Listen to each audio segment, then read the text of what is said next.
Queridos, graça e paz.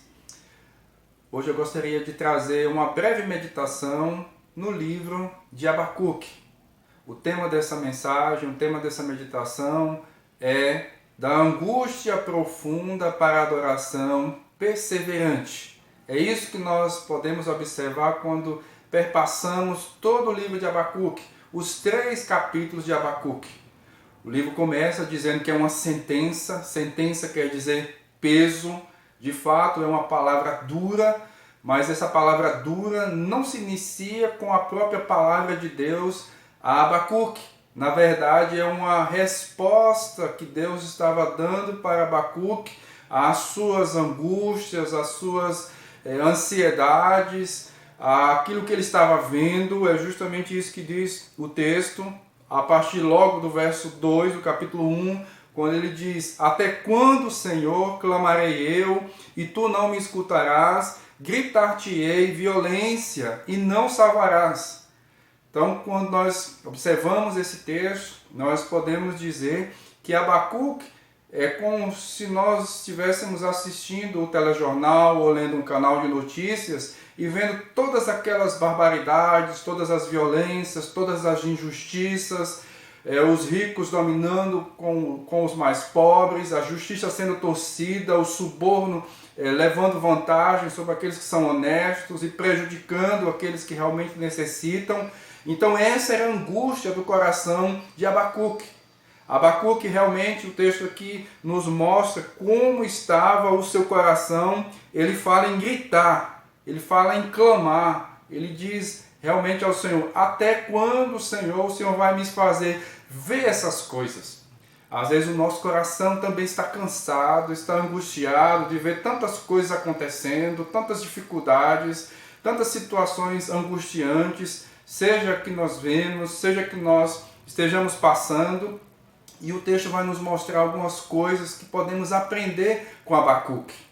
Nós vemos no tempo hoje que é dessa mesma forma, e com essa pandemia do coronavírus, realmente isso fica de uma forma mais clara, mais evidente, angústias e incertezas, desde as grandes lideranças das suas nações, aos mais pequenos, aos mais simples, aos mais pobres, estão passando por momentos incertos, difíceis e angustiantes. E aqui, como Abacuque, muitas vezes nós também reclamamos de Deus ou colocamos diante dele a nossa queixa e dizemos: Senhor, até quando? E a história aqui nos mostra que aquilo que Abacuque gostaria pelo menos de ouvir de início não foi realmente do seu agrado. Porque Deus diz para ele: pode ficar tranquilo, Abacuque, eu vou dar um jeito nessa situação. Eu vou enviar a vocês os caldeus. Os caldeus aqui, no caso, são os babilônicos. Nós estamos aqui, contextualmente, nessa história de Abacuque, por volta ali do ano 605 ao ano 600, que é o tempo da escrita, o tempo da história que foi decorrida, que está aqui nesse livro. Então nós observamos que eles está aqui realmente colocando todas essas questões diante do Senhor, e Deus fala: não se preocupe que os babilônios vão dar um jeito em vocês. Algum tempo antes, os egípcios foram tentar deter os babilônicos, se juntando com os assírios, e eles sofreram uma derrota vergonhosa, e agora a Babilônia toma o Império Assírio, realmente deixa o Egito numa situação delicada, e agora ele intenta contra o povo de Judá. E é nesse contexto difícil, angustiante, que nós podemos tirar muitas lições, tirar muito aprendizado para a nossa vida. Então Deus fala para Abacuque: eu vou enviar os caldeus. Eles vão realmente fazer algo que o povo de Judá está precisando. Eles não aprenderam com o juízo de Deus a Israel algum tempo antes, cerca de 100 e poucos anos antes. E agora chega a vez de Judá. E a Bíblia que nos fala que realmente esse povo era um povo perverso, era um povo mau, que dominava, que oprimia, que matava, massacrava, fazia barbaridades com todos aqueles que eles tinham o desejo de conquistar e trazer assim o despojo desses povos. Então nós observamos no capítulo 1, verso 11, o próprio Deus dizendo que o poder era o Deus deles. O poder era o Deus dele.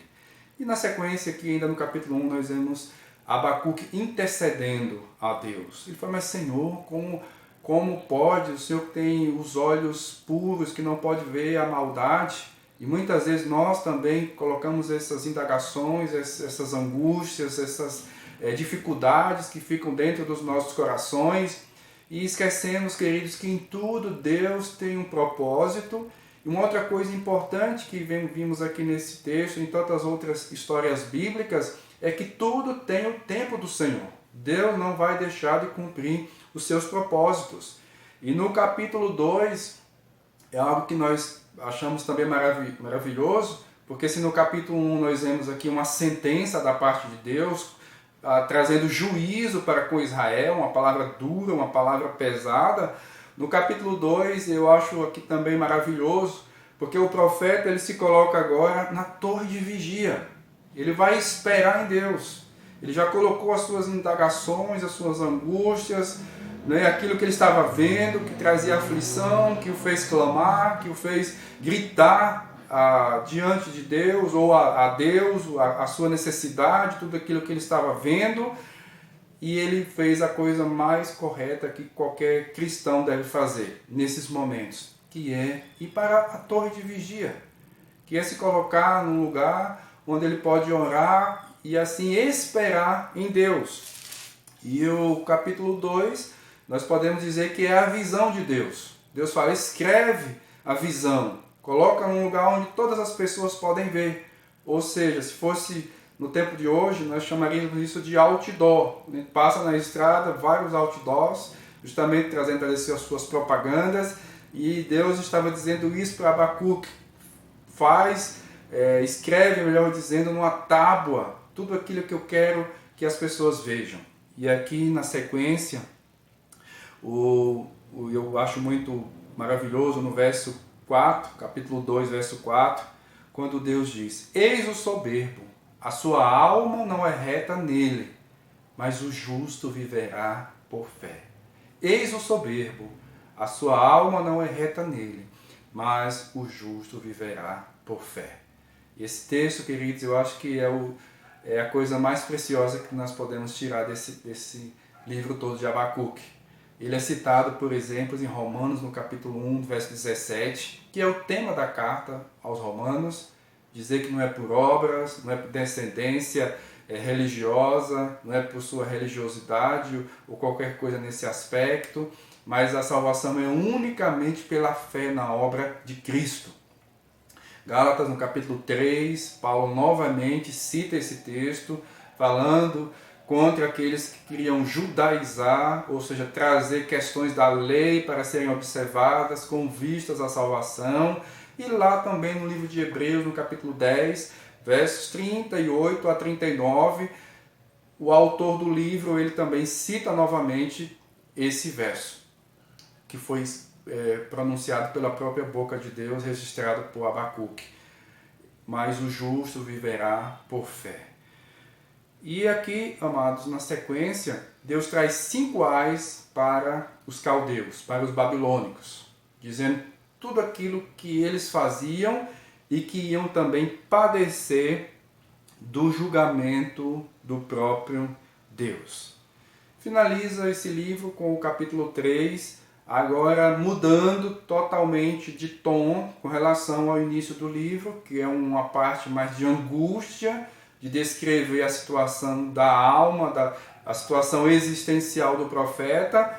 E aqui no capítulo 3 nós vemos que ele muda totalmente e agora ele faz uma oração em forma de canto. Ele canta para Deus. E a descrição desse capítulo 3 também, queridos e queridas, é maravilhoso.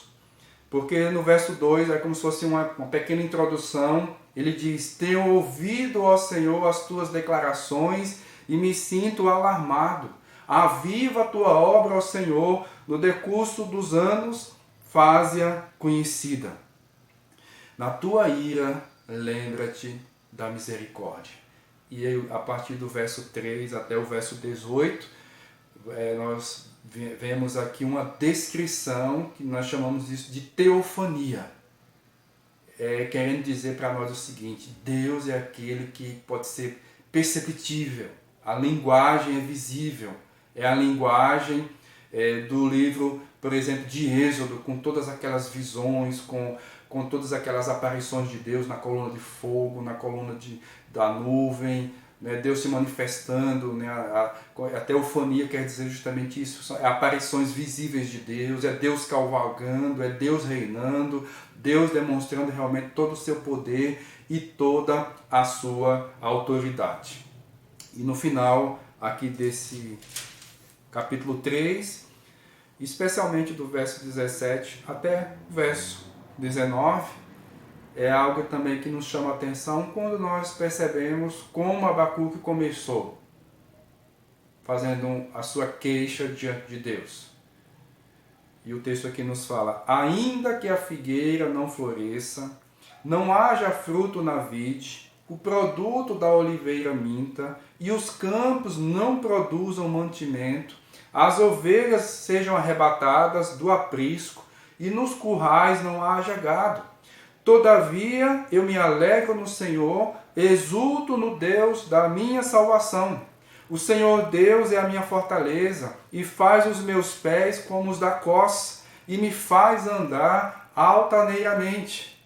Amados, eu sei que para muitos de nós a situação está angustiante. Eu, como pastor, também fico um pouco angustiado, porque não só eu, mas os outros, e creio que quase todas as pessoas, né, que tem algum tipo de responsabilidade para sustentar a casa, né, no caso dos pastores da liderança pastoral, a gente vê algumas coisas acontecendo totalmente diferente do que é o comum, do que é o normal, e ficamos um pouco ansiosos com quando é que vai acabar, né, esse período de quarentena, quando as coisas vão voltar à normalidade, quando voltar, como será, quem vai continuar, né, participando e estando ali ativamente na igreja.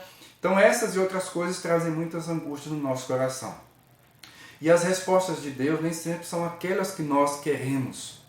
Nós vimos aqui nesse texto que a resposta que Deus deu inicialmente a Abacuque não foi aquilo que ele queria. Ele até intercede: Senhor, como é que o Senhor vai mandar um império horrível, terrível como esse para trazer juízo sobre nós? Apesar de tudo, nós somos ainda mais justos do que os babilônicos.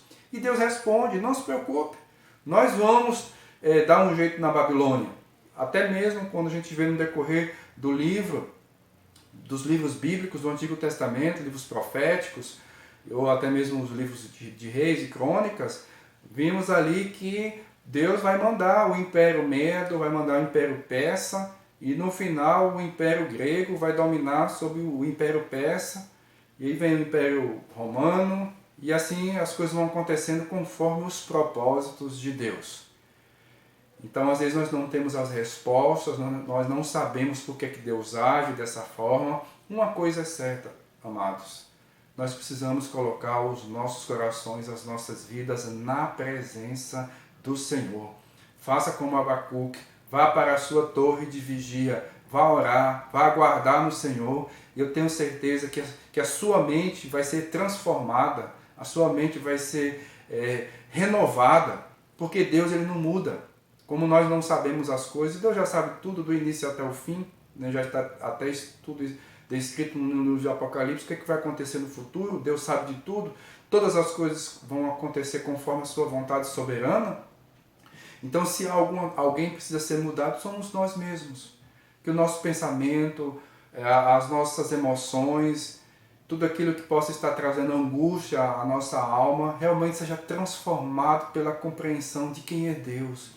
Deus tem um propósito, e que de fato o nosso coração seja tratável, ensinável, moldável por Deus. Como Paulo mesmo diz lá em 2 Coríntios, no capítulo 3, que nós sejamos transformados de glória em glória como pelo Senhor. Que nós possamos sair do até quando para ainda que. Eu creio que nós poderíamos resumir o texto aqui nessas duas frases. E na frente ele fala: todavia, eu vou me alegrar e vou buscar e vou glorificar ao teu nome santo. Assim, queridos, que o nosso coração possa descansar em Deus. De fato, nossos dias não são dias fáceis, né? Tem acontecido tantas coisas que estão fugindo ainda mais do que era o normal da nossa vida, fugindo ainda mais do controle daquilo que realmente nós estávamos lidando de uma forma bastante comum. Mas existe um Deus que está sentado sobre o alto e sublime trono, que governa sobre todas as coisas, que governa sobre as nossas vidas e que está cuidando pessoalmente de cada um de nós. Que nós possamos fazer como Abacuque, fazer uma oração em forma de canto e que possamos assim glorificar e exaltar apesar de toda e qualquer situação. Que Deus assim o abençoe, que Deus assim a abençoe, em nome de Jesus.